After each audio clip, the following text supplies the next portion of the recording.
Et nous avons retrouvé René, qui doit parfois s'en remettre à ce qu'il trouve dans les supermarchés. Identifier des produits sans gluten relève alors du parcours du combattant, une véritable traque aux étiquettes.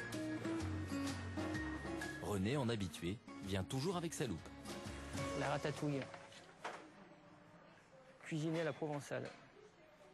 Aubergines, les oignons coupés, c'est bon, toujours bon, poivron rouge. La farine de blé. Ah, c'est dommage. Dans de la ratatouille, mettre de la farine de blé, c'est quand même dommage. Je regarde, chips de pommes de terre. Nous, intolérants, on met toujours le doute sur le produit. On n'est plus sûr à 100% du produit. Quand je vois des chiffres, normalement, c'est à base de pommes de terre. Voilà, donc après, ils rajoutent d'autres choses. Et puis, pour nous, ça nous embête un petit peu. Parce qu'on ne sait jamais vraiment ce qu'il y a dans le produit réellement. Du filet de poulet. Ah. Donc là, normalement, on ne devrait pas avoir de gluten et c'est marqué gluten dessus. Donc malheureusement, pas consommable par nous. Pourquoi du gluten dans le filet de poulet, je ne sais pas. On va regarder le jambon, on ne sait jamais. Le jambon, c'est bon. Donc je ne vois pas pourquoi il y en a dans certains produits comme le filet de poulet. Et dans le jambon, j'en trouve pas. Donc c'est quand même bizarre. C'est pas bien compliqué, je peux manger le tout, sauf 3 petites graines, 3 petits grains. C'est pas bien compliqué, je peux manger le tout, seulement ces 3 petites graines, il y en a partout.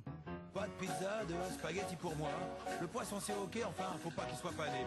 Évidemment pas de pain, pas de hamburger, pas de bière, non, pas de bière. Pas de sandwich, et toujours se méfier des plats préparés. Attention, surtout attention à ce qu'on met dans les produits surgelés.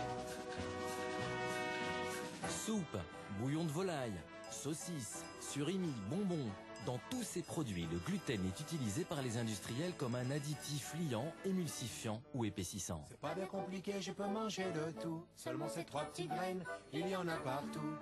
Heureusement pour René, quelques produits spécifiques sont apparus dans les rayonnages. Mais encore, Alors, faut-il les localiser? les plats cuisinés, tiens. Direct, ravioli. Pour l'instant, c'est la chasse au trésor, parce que j'en ai eu tout à l'heure à l'entrée, il y en a encore ici, et il y en a là.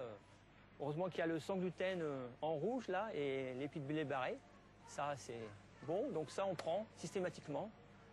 Ce logo est celui de l'Association française des intolérants au gluten.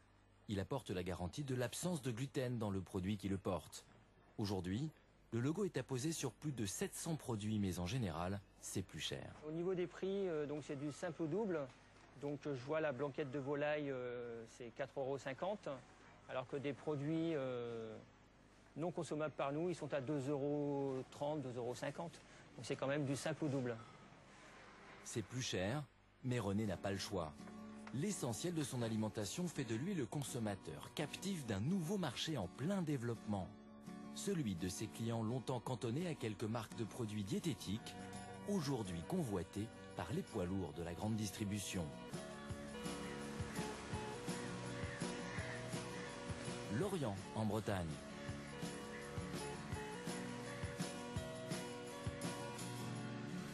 Où nous avons rencontré la responsable de cette nouvelle offre pour une grande enseigne de supermarché. Les produits sans gluten de cette marque distributeur sont en vente depuis 6 mois. Elle vient prendre la température sur le terrain. Là, les plats cuisinés, ils marchent bien ou pas? Est-ce que ça commence à se faire connaître? Parce que c'est vrai que c'est un... C'est moyen, honnêtement. C'est moyen. Les meilleures rotations, c'est dans le pain, les pâtes et les biscuits. Et les plats cuits en dernier. On peut dire aujourd'hui que sur 50 références, tous les produits sont achetés par nos clients. Je peux même dire qu'on attend avec impatience un élargissement de la gamme aussi. D'accord. Comme 600 000 personnes seraient concernées en France et encore peu diagnostiquées, on a un potentiel de développement qui est intéressant.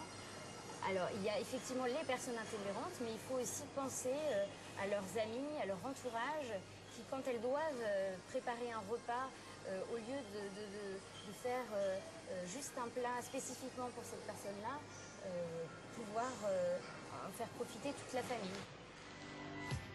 Selon les estimations, les ventes de produits sans gluten ont triplé ces 3 dernières années, au rythme du dépistage de l'intolérance.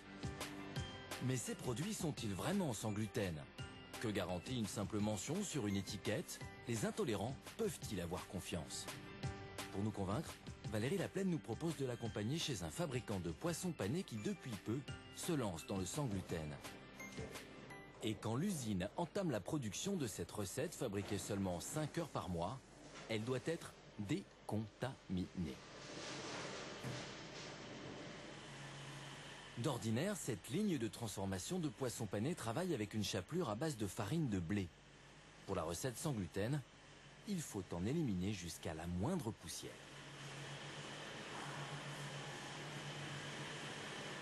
On doit vraiment traquer tous les endroits où peut se mettre la farine.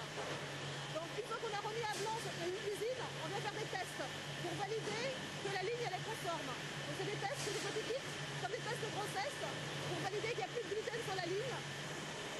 La personne a préparé un écouvillon, c'est comme un gros coton-tige, qui va nous permettre de racler la surface et de faire le prélèvement de la farine.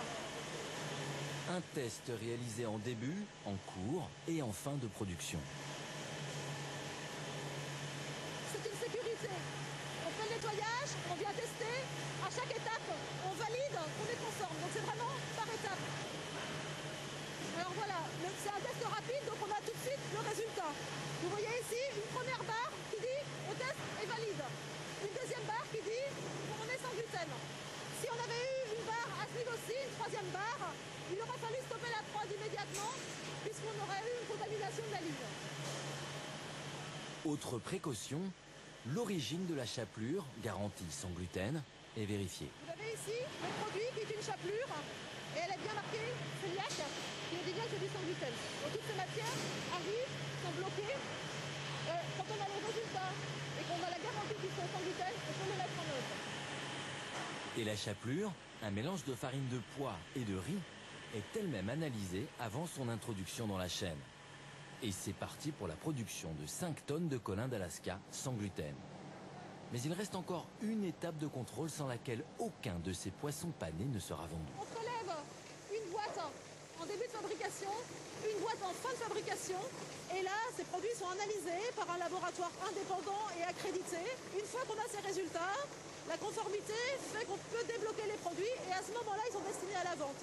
Donc on a vraiment multiverrou aux différentes étapes qui garantit complètement l'absence de gluten. Se lancer dans l'élaboration de produits sans gluten est donc une démarche pleine de contraintes pour les industriels. Mais il reste un ultime test tout aussi important, celui du goût. Car pour qu'il se vende, un produit doit être bon.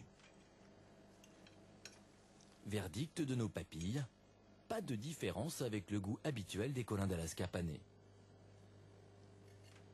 Mais comme cette recette sans gluten ne représente que 5% de la production totale de cette usine, elle est 2 fois